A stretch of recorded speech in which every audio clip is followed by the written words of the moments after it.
He's in studio with 9 to noon each and every Monday around 11 o'clock. Good morning, my brother. What's going on? Good morning, PA. It's a beautiful Monday morning. Sun shining. Indeed. And it's going to be a beautiful Monday night. That's right. With a college basketball commencing today.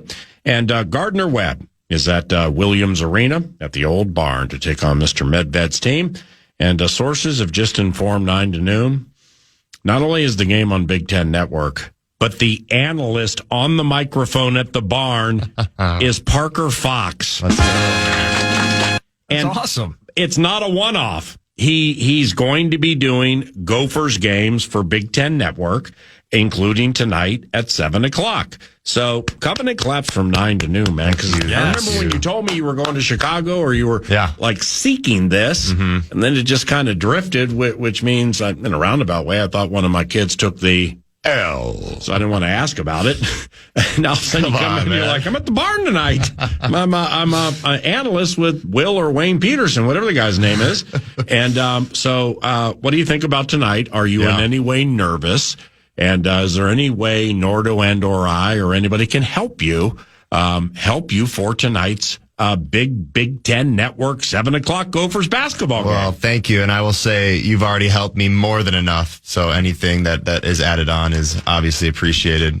Just the opportunity to come on here, hang out with you guys. And like I tell people, like people don't realize, like in between segments, you'll give me little pointers like, hey, you said that wrong. Or, hey, this is what it's supposed to be. And like how much I appreciate it is more than like I can even describe to you, because it's a journey, right? It's a process. You've been in this thing for a while. So I think for me, I mean, you're making me sound like some barbarian, like people were painting O'Connell with Carson Wentz, where it's like, finish him. It comes from a loving place, PA. It comes from a loving place. It might be a little more of, hey, consider this. Yes, there you go.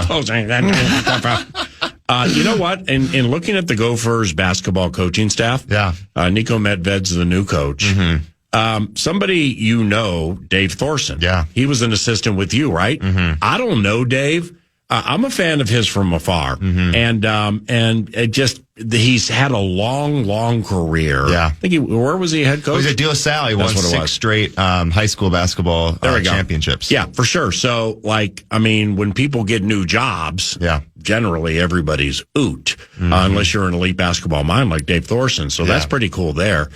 All right, you ready? Yeah. Robert, Vaihola.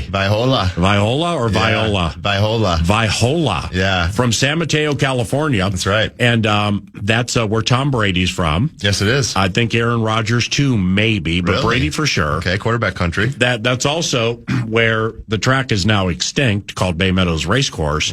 That's where I worked for 5 years. I'm sure. At Bay Meadows Racecourse in my very first racetrack announcing career. Wow. As the crow flies, it's 25 minutes south of San Francisco. Okay. So it's kind of right in between San Francisco and Santa Clara for the Santa Clara Strut. BJ OMOT. BJ Omot. BJ Omot? Yeah, he's a Minnesota native. He spent a couple years at North Dakota underneath my head coach, Paul Sather, then transferred to Cal Berkeley last year where he was out with injuries. He's going to be a really big spark off the bench for the Gophers team. Maximus Gizzi.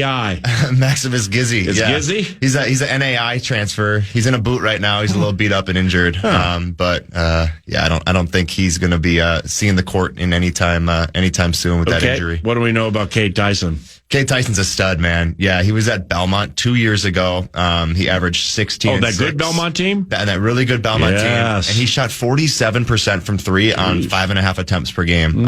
He then transferred to North Carolina, where he got caught behind a bunch of 5-stars and studs and just didn't see the court much last year. So I think this is a great opportunity for him to come into a place where he has, just an opportunity to just kind of be himself again. Shoots the ball really well, but he can score on 3 levels. Number 5.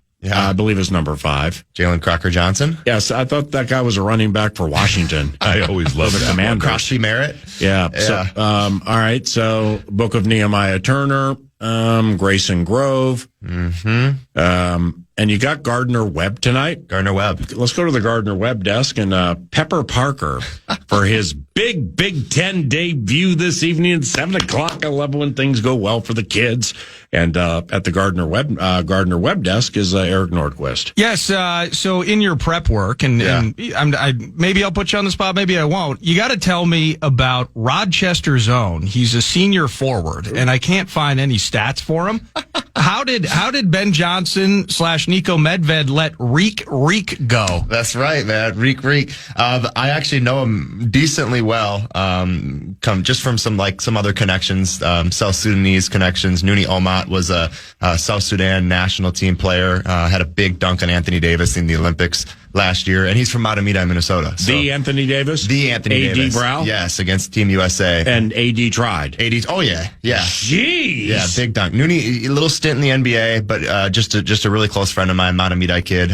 So they all have some connections, and he's from Rochester, like you said. He was at Division II Drury last year, played 27 games, only averaged about 4 and 3, but a long 6'9", 6'10" type of wing defender.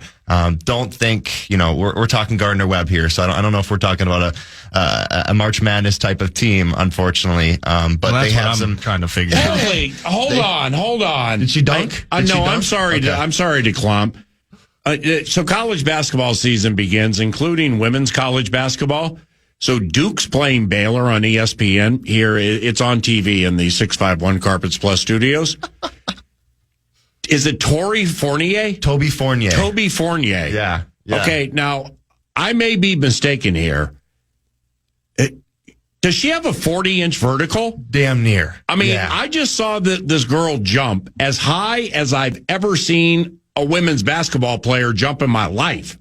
You gonna show the replay here? Again, no, it was 2 plays ago when she blocked a shot. Can she dunk? Yeah. So how tall is she? She's probably only about 6'2", 6'3". Are you kidding me? But she became famous probably about 3 years ago for not only dunking but like back scratch dunking, putting it in reverse. Fournier. Yeah. Was the rim at 8 feet? No, the rim was at 10 feet. Yeah. I don't know if she has an in-game dunk, but there's still highlights of her throwing some pretty sweet dunks down there. Definitely the best woman dunker that I've seen. You probably mean since Candace Parker, maybe. Better than Lisa Leslie having a creep over the rim? No, better than that. Okay. Like, she's throwing it down with some authority. Toby Fournier. Yeah, she flew out of nowhere with a massive vertical and swatted a shot. Do you like that one, Darno? Just the pause of the action. Let's talk Toby Fournier. No, it's all good. Yeah, Gardner Webb 3-2. Well, that's the thing, though, is I'm sorry. I'd like to hear more about Fournier because I'm about to hear you, Parker, explain why Ace Talbert is the next Ace Bailey for the Gardner Webb running Bulldogs,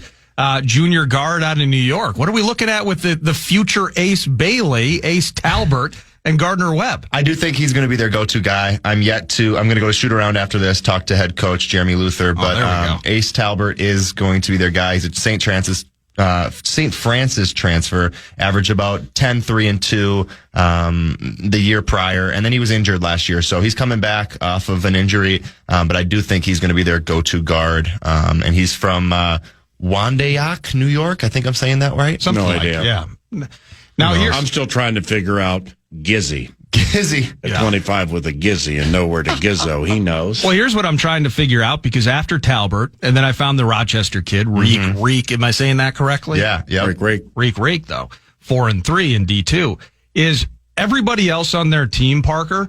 Let's look at it here. Jacob Hudson. He averaged 13 minutes a game last year. DJ Jefferson. Okay, well, he has an opportunity. 6'4", 220. Maybe a little physical strength at the guard spot. He was a 5-star, Nordo. Well, but he averaged 7 minutes last season. So I'm trying to figure, have any returning starters to the mix here? This is the most interesting roster makeup I've ever seen. The only guy I was really familiar with was that Reek, but also DJ Jefferson. He was a 5-star, played at Minnesota Prep, went to Tennessee, was like a super high recruit, got hurt, had some personal stuff, hasn't really played college basketball much. But another guy that I've been looking at too is their Spencer Sims. He was a transfer from Alabama, was a walk-on at Alabama, but was a McDonald's All-American nominee. So it's like this roster makeup is so interesting and weird that I'm excited to actually get to shoot around and talk to Jeremy Luther about his Gardner-Webb running Bulldogs. Wait a minute, so we have 2 Minnesota connections. We got 2 Minnesota connections. DJ Jefferson, because it says he's from Texas, so he went to school up here? Yeah, he went to Minnesota Prep. Yeah, it's a prep school here in Minnesota. They've played on the national high school basketball kind of carousel. So Jacob Hogarth,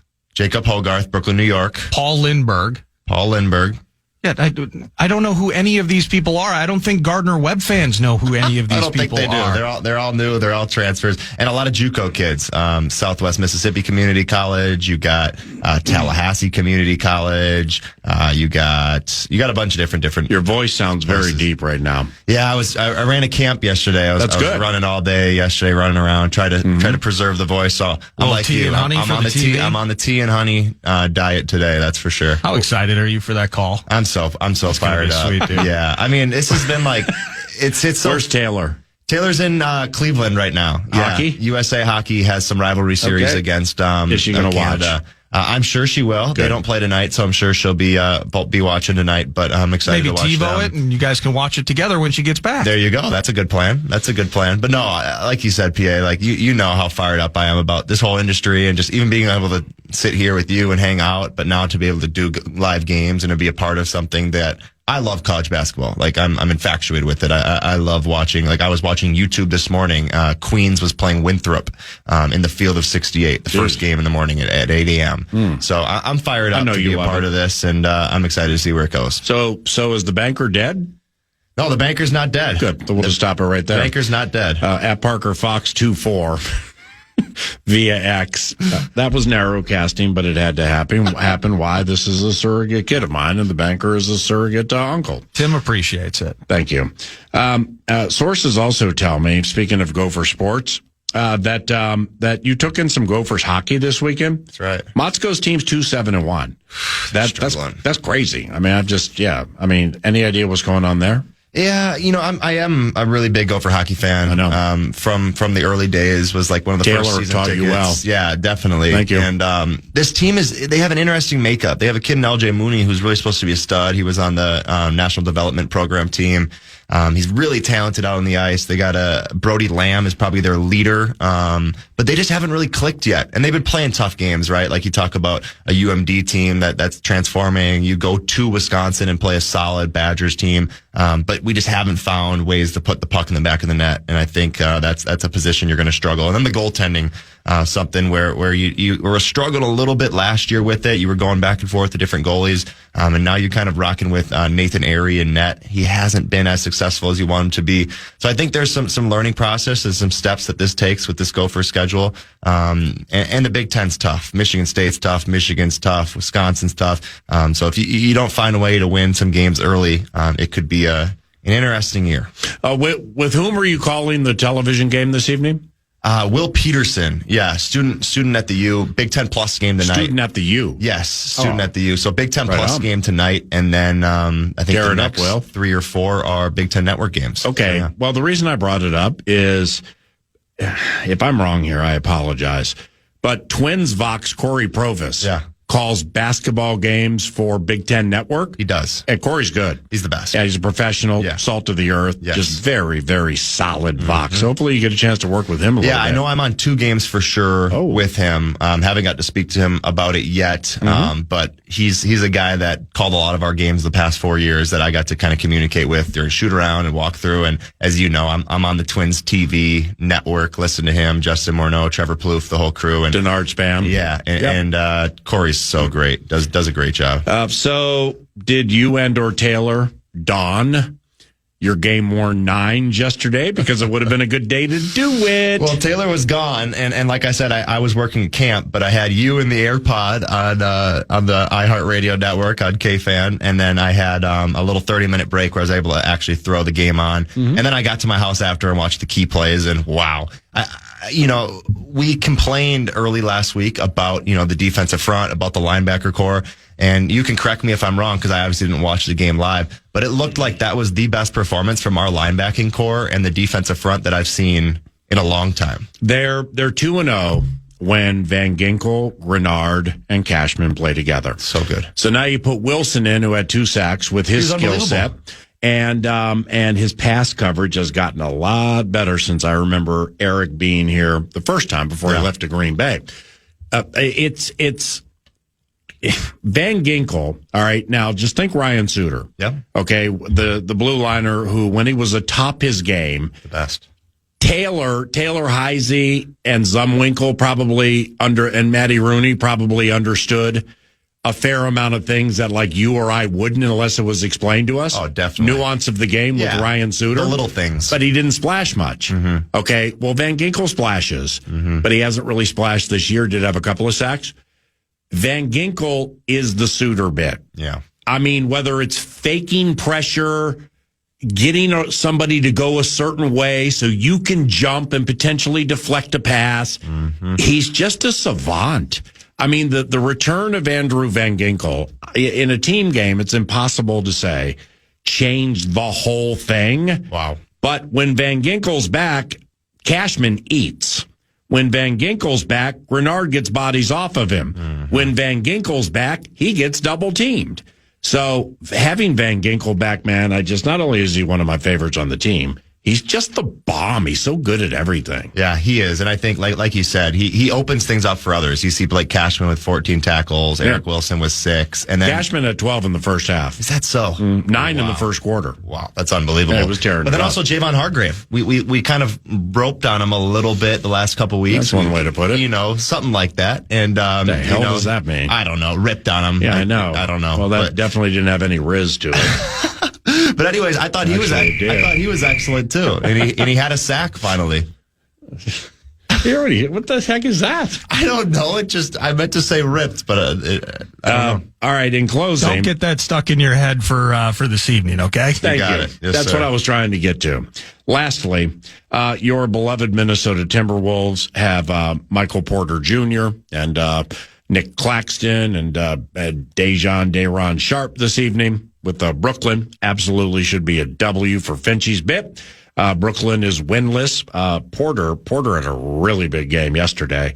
But what are you seeing with the Wolves without Anthony Edwards? And Nordo dropped a little nug earlier that like Anthony Edwards is clear for practice or something. What is it? Edwards is what? Yeah, he's cleared for contact. Thank you. But I think he needs to go through some practices and such, and then he'll be back. So the Edwards bit was 2-ish weeks. We're getting close to 2-ish weeks. So it seems like he'll be returning pretty soon. Yeah, the Nets are terrible. They're awful. They got nothing going on. I don't know. They never have anything going on. You have fantasy members on the Nets side? I have 2 Nets on my team. Do you really? Yes, I have Claxton and I have something called Terrence Mann. Okay. Who actually, they're both playing pretty well. Yeah, those 2 good pieces. But this is a Timberwolves team that you have to win these kind of games, regardless if you have Anthony Edwards or not. Peacock game tonight. Goody. At Brooklyn at 6 p.m. Yeah. So but how many things do we have to sign up for to just watch pro sports? Well, I'll admit, I'm out on Peacock. I'm not paying for Peacock. That's going to help us a lot during the Wolves playoff run.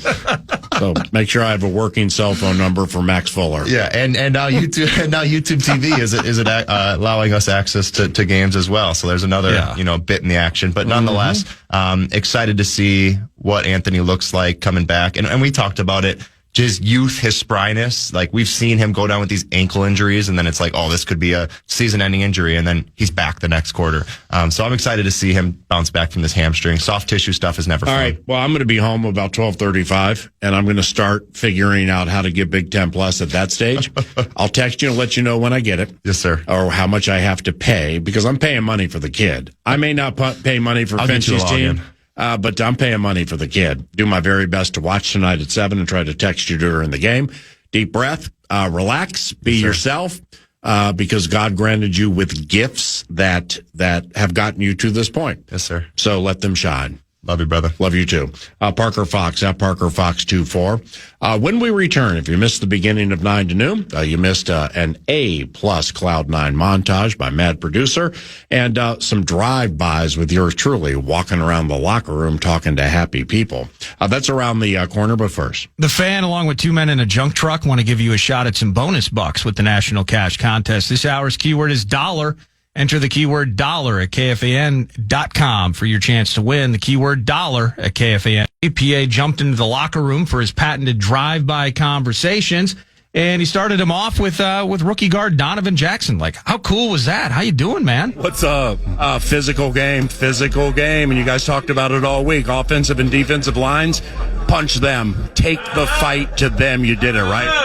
Yeah, no, that was definitely the message. We knew that they had a physical group on both sides of the ball, and they capitalized on that in pass games. So we knew that if we could match and even bring the energy to the next level, then we'll have a shot at this game. Donovan Jackson, left guard for the Minnesota Moving Company.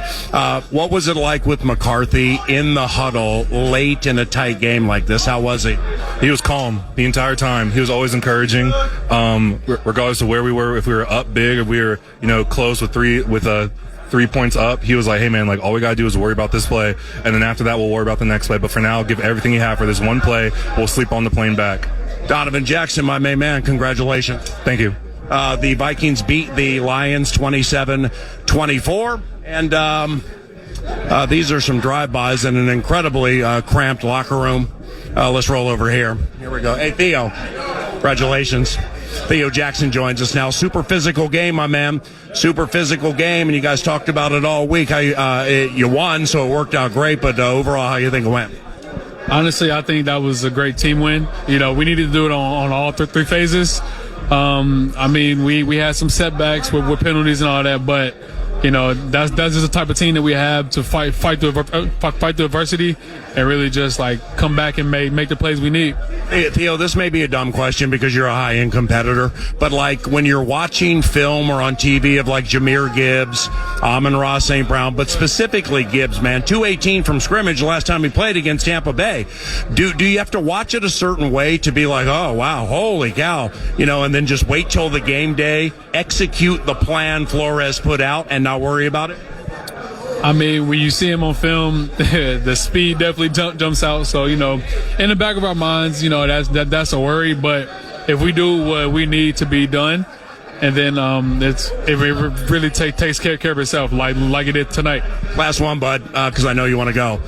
How good is Harrison Smith playing right now? Holy cow! Hey, that's my dog, man. He's not going to lose a step. Right. And you're fantastic. Thank you, Theo. Thank you. Congratulations on the victory. That's safety Theo Jackson, a hard hitting individual. And let's go over here real quick for these drive-bys. Check. Aaron, real quick drive-by. Now, I know you had to leave the game, and hopefully the shoulder's okay. Bro, you set the tone early. Holy cow, with those catches and those runs and everything. And every time you would get tackled, you would bounce up just super fired up. You've done so well against the Lions all of your career, but physicality was the theme all week, and your line and everybody took it to them today. 100%. Let them know last night. The captains got a chance to speak in the meetings and told them just pop up. Have a lot of excitement after you make a play. Let them know. And every time you get up, keep letting them know. And it does something to other people's confidence. So I just told them, hey, let's have fun out here. Let's bring the energy, and you're gonna see it from me. So I wanted to start it off and let them see it from me, and let everybody follow. Well, set the tone. It's like people are like, hey, run more. But there are ways. They're giving up 87 yards a game against the run, and McNeil's back with Reeder and all the guys so they're tough against the run. But that doesn't mean you have to run it between the tackles every time to get it done, man. Those little swing passes to you were lethal. 100%. KO does a great job of finding ways to give me the ball in space. And just be a weapon like that. So I feel like anytime I'm matched up against a backer, I should win. And then there's a lot of eye candy stuff going on too. So you never know who's getting the ball. Yeah. You're the bomb, man. You're gonna be all right. Yes, sir. I'll be all right. Right on. Congratulations, Aaron. Yes, sir. Good to see you. Yeah, you too, bud. Aaron Jones. Indeed, it was showtime for his Minnesota Vikings today. Drive-bys, just a couple if you don't mind. TJ, how you doing, bud? Quick drive-by. Good. Congratulations on the victory. Came back to Ford Field, got the money, scored against your former team. Team got the money. What'd you think? It was a blast. Great team win. Complimentary football all the way around. special teams, defense, offense. A lot of fun to come here in Ford Field and get a dub. I'm looking forward to watching this thing back, man, because, I mean, without Josh Oliver and now Nick Vanette's elevated, you got Ben Urasek, the undrafted rookie from Georgia, and you know, so I would imagine that O'Connell and you guys had to do some different things with Vanette and or Urasek to keep you in the spot where you're a threat as a receiver, right? Yeah. I mean, we you know, Josh is a great blocking tight end. So you got to step up in that area. You know, I mean, you got to move some people in the run game, and then you know we were able to outrush them today, which is huge. You know, we talked about owning the line of scrimmage, and that's what we did. So you know, gotta love it, gotta love this group, and gotta love this team. Excellent win, congratulations. Appreciate you. DJ Hawkinson, Justin, just real quick. You know, look at those chains. Holy cow! Hi, Justin. What's good, man? So anyway, let's start here. Team victory, okay? You guys came here, snapped that 5-game losing streak. You absolutely are one of the, if not the best receivers in the NFL and in the history of Minnesota Vikings football. With your catches today, I got to say it quietly, you passed Adam Thielen for third most in the history of the team. So we'll get that out of the way. You're the bomb. But I want to ask you this. How far back do you and Amik Robertson go? Because every time you guys get together, man, Louisiana Tech guys trying to beat up LSU guys. Yeah, we go way back, you know, since high school. So, you know, the competition has always been there. The rivalry has always been there. But it's always great to go out there and, you know, of course, see, you know, that Louisiana native. And but, you know, to go out there and to get that competitive spirit. And, you know, I always live for those type of matchups. Well, what was McCarthy like in the huddle late? I mean, 2 touchdown passes, 1 to you. He ran 1 in. But late in the game, crowd's loud. How'd he handle it? I feel like he handled it great. Yeah, I feel like he's been leading us, and you know he's been giving us those motivational, you know, speeches before we go out there. But it's just all about the confidence that he play with. Just, you know, clearing his mind from the extraness of this game. Just playing free and just going out there and just play our ball. Everything else is going to happen on its own. But I'm glad to see him out there with that energy, with that confidence, and to lead us to this victory. Lastly, Addison with the run, a career long at 16, needed it like you needed to breathe. It was phenomenal. How about Jalen? I mean, Naylor, shoot. I mean, we'll just leave it like this due to circumstances. He, you know, probably should have had about 3, 4, 5 touchdowns this year, but whatever, he doesn't. He only had 1 catch today, too. Right. He only had 1 catch today. It was arguably the biggest catch of the game. 16 yards, daggered the Lions. How about Jalen? Oh, yeah. Definitely one of the biggest catches of the game. You know, for that situation, 3rd down, under 2 minutes, only up by 3 points. So, that play alone is something that you know we strive for, and we always say that, you know, we got to make a play in our receiver room. So for him to go up and make that play on that one-on-one coverage, JJ giving him an opportunity to go up and make a grab, it was phenomenal. It was great, and you know, I said before going out there, you know, we got to keep the ball in our hands. Let's not give this ball back to Detroit and give them an opportunity to go win this game.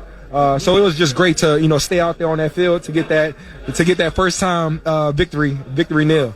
And I know you haven't gotten into your phone and scores and stuff like that yet. Maybe you have. You guys win, cool. But another good team in the division, Green Bay, lost at home to the Carolina Panthers. I mean, it's a wide open league. Parity might be present, man, but that's kind of I mean, what a wonderful day this is, the way the whole thing worked out, right? Oh, for sure. You know, I always say is any given Sunday. You know, it's a crazy league. It's you know, the NFL is difficult to play in, and you know, any Sunday you can get somebody's best, you know, game. So it was definitely great to come here in a difficult environment to play in, and to get this victory, because you know we haven't won here in a couple years. So it was great to, you know, see these guys' happy faces and you know, get back to winning. Nice job, Bug. Congratulations. Appreciate you.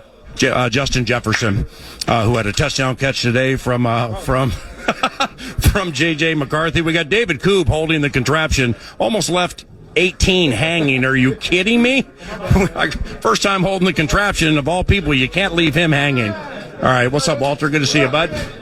All right, let's roll down here and slow roll this while we wait for We wait for a certain quarterback to become available. Here we go. Hey, JJ, just real quick.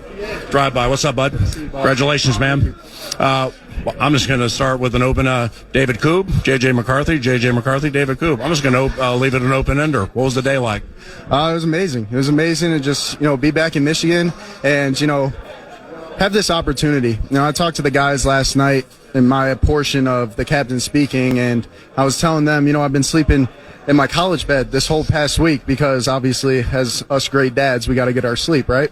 And, it just got deja vu for the opportunity. I've been praying and asking God for an opportunity like this. And, I told the guys that, and you could just see them all light up. And it was just a fantastic way of, getting the dub here. But a lot of meat on the bone. All right, so what was different with you third start compared to the first two? I mean, I'm calling it from a mile away, but it seems so calm and just like you've been here not for 3 games, man, but for like 30 to 300. Did it feel like that? It did, because I feel like, I just found out what I really needed to focus on. The efficiency of thinking, understanding that there is such thing as overload of information, and just take into the game the stuff that's going to matter and that's going to apply against the defense. So, it's just great prep all week, and, we got to do it again next week. Appreciate you, man. Congratulations. Always appreciate you, PA. JJ McCarthy came back to Michigan, and where he was a star for the Wolverines, and he got all the money.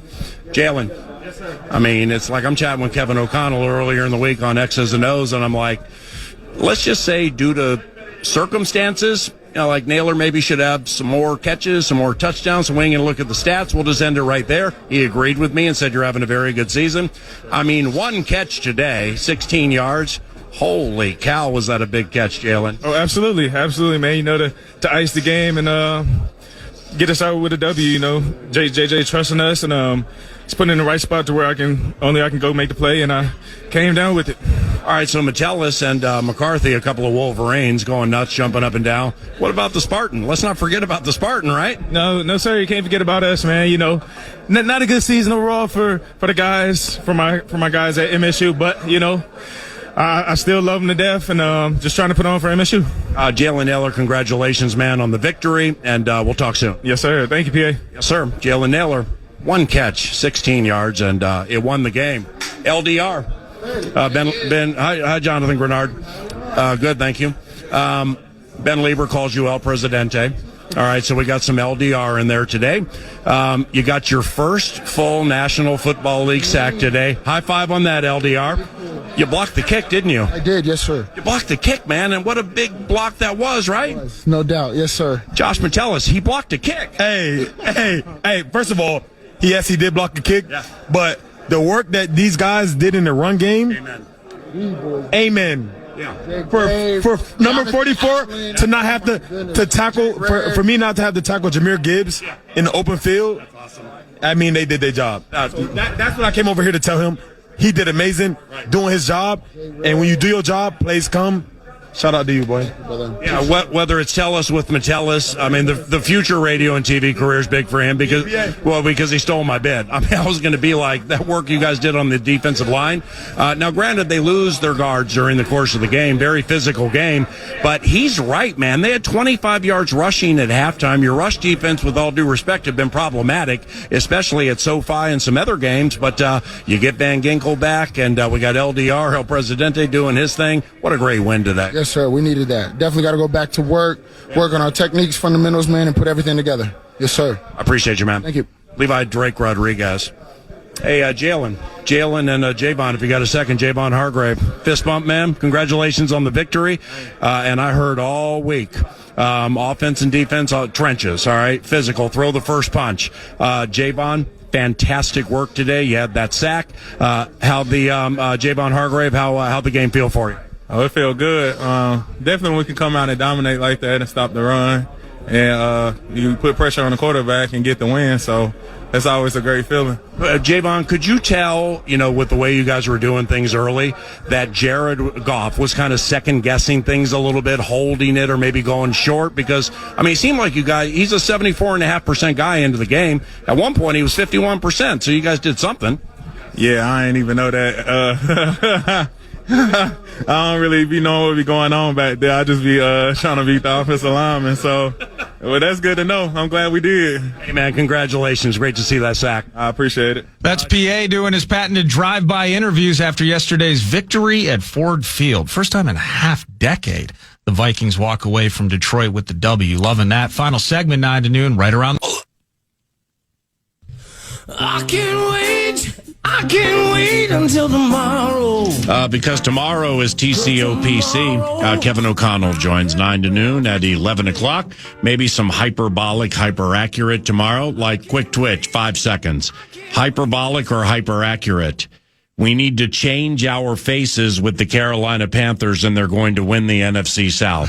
Well, hyperbolic at this stage. Well, I mean, they ain't far behind Tampa Bay. No, Tampa's still the class of that division. And they're 5-4. But then you get to the 174, 205 points against for these baby Panthers, and you start to understand why that is hyperbolic. Thank you very much for listening to 9 to noon today, and I'm Paul Allen. The program's around the corner, undoubtedly with a patented montage en route. But now it's time for Big Daddy Khan to put a wrap on 9 to noon. Good stuff. Big boy's back! Now, what did I do wrong? The game is over.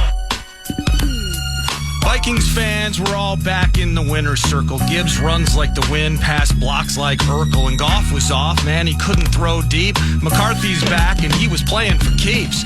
How about that kid QB? He's kind of looking more the part, playing so much more free, and not much for Madison despite the chemistry, but he gave Jefferson a chance, a highlight TD.